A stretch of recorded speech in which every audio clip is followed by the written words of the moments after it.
5 बोनी बहू की ससुराल में पहली रसोई। अरे बहन जी, आपने तो कुछ लिया ही नहीं। समोसे, कचौड़ी, रसगुल्ले, मिठाई कुछ तो लीजिए ना। बहन जी, नाश्ता पानी तो चलता ही रहेगा, अब जरा लड़की भी दिखा दीजिए, बहुत देर हो गई। जी जी, बस आती होगी।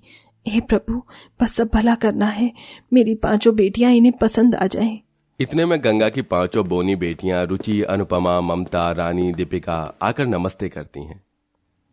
जी नमस्ते माँ जी। यामिनी जी, ये है मेरी 5 बेटी। 5 गरीब गट्टी बहनों को देखते ही यामिनी गुस्से में आ जाती है। ये क्या मजाक है? मेरे बेटे 27-28 साल के हैं और लड़कियां तो दूध पीती बच्चियों जितनी हैं। अरे तुम क्या हमको हथकड़ियां लगवाना चाहती हो? चलो बेटा उठ जाओ। नहीं नहीं यामिनी जी, ऐसे मत जाइए, सुनिए तो मेरी बात। मेरी 5 बेटी 18 साल से ज्यादा की हैं, बस बोनी है। तुमने सोचा भी कैसे अपने लंबे चौड़े बेटों के लिए मैं बोनी बहुएं ब्याहूंगी? अभी इसी वक्त मैं ये रिश्ता तोड़ती हूँ। 5 बोनी बहनों को भला बुरा सुनाकर यामिनी अपने बेटों के साथ उठकर चली गई। क्या प्रभु, क्या इस जन्म में मेरी बोनी बेटियों का घर नहीं बसेगा? हमें माफ कर दो माँ, हमारे चलते तुम्हें बहुत सहना पड़ता है ना। अरे नहीं बच्चियों, सहना तो तुम 5 को पड़ रहा है। जिसका खाना नहीं, उनकी भी बातें सुननी पड़ती हैं।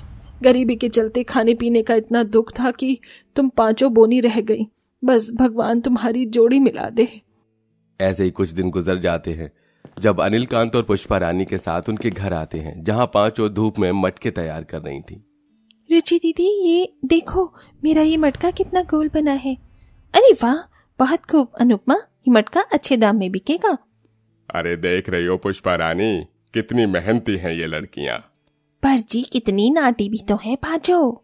आजकल की घमंडी लड़कियों से तो लाख गुना अच्छी हैं, जो आते ही परिवार को तोड़ कर रख देती हैं, मगर ये हमारे घर को स्वर्ग बनाकर रखेंगी। यही सोचकर अनिल कांत अंदर आते हैं। बेटी, क्या ये गंगा जी का घर है? मुझे उन्हीं से मिलना है।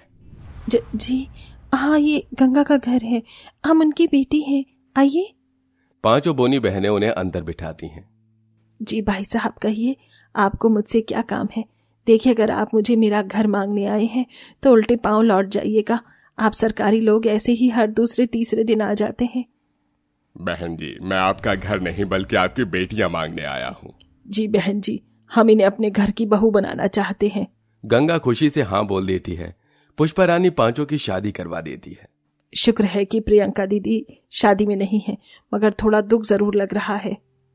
और थोड़ी देर में 5 बोनी बहनें विदा होकर ससुराल आ गईं, जहां आरती की थाली लिए इकलौती नंद प्रियंका खड़ी थी।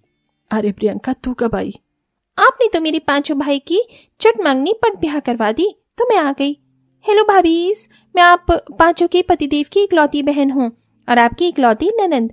माँ, 5 भाभी की हाइट कुछ कम नहीं है। तभी 5 में सबसे छोटी बोनी बहू रानी बोलती है। दीदी, सैंडल में पैरों में खुजली हो रही है, खोल दूं क्या? हाँ खोल दो, अभी गृह प्रवेश भी होना है। 5 ने जैसे ही सैंडल उतारा तो प्रियंका ने कहा, ओ माय गॉश, ये 5 तो पूरी की पूरी बोनी है। मॉम डैड, आप दोनों ने मेरे भाइयों को कैसी बोनी लड़कियों से बांध दिया है? इतनी कड़वी बातें सुनकर बेचारी बोनी बहुओं के चेहरे की हंसी गायब हो गई। उनकी आंखों में आंसू थे। दीदी, इतनी बुरी तरह तो मत बोलिए। हाँ प्रियंका, अब ये 5 तुम्हारी भाभी हैं और हमें पसंद भी हैं। श्योर भाई, ये गिट्टी भाभी आपको पसंद तो होंगी ही, क्योंकि ये बोनी लोग होते ही चंट हैं। घमंडी नंद अपनी 5 नाटी भाभी को उल्टा सीधा सुनाकर चली जाती हैं। बहू, तुम 5 अपनी ननंद की बात को दिल से मत लगाना। अब आराम कर लो थोड़ा, कल बहुत सी रस्में हैं और खास करके तुम्हारी पहली रसोई होनी है। टाइम से सोओगी तभी उठोगी। ठीक है सासू माँ। अगले दिन 5 बोनी बहुएं मिलजुल कर साफ सफाई करके तैयार होके सास के पास आती हैं। सासू माँ, साफ सफाई हो गई, अब बता दीजिए पहली रसोई में क्या बनना है? ऐसा करो, पहले कुछ मीठा बनाकर चूल्हा पूछ दो, फिर जो मन में हो बना लेना। जी माँ जी। इधर प्रियंका अपनी अलग चाल चलती है। मैं भी देखती हूँ माँ की बोनी बहू कैसे पहली रसोई पूरी करती है। सारा सामान तो मैंने ऊंचे में रख दिया है। तभी 5 रसोई में आ पहुंचती हैं। अरे दीदी, आप यहाँ रसोई में? ये मेरा घर है, मैं जहाँ मर्जी आऊँ जाऊँ, तुम अपने काम से काम रखो, गिट्टी कहेंगी।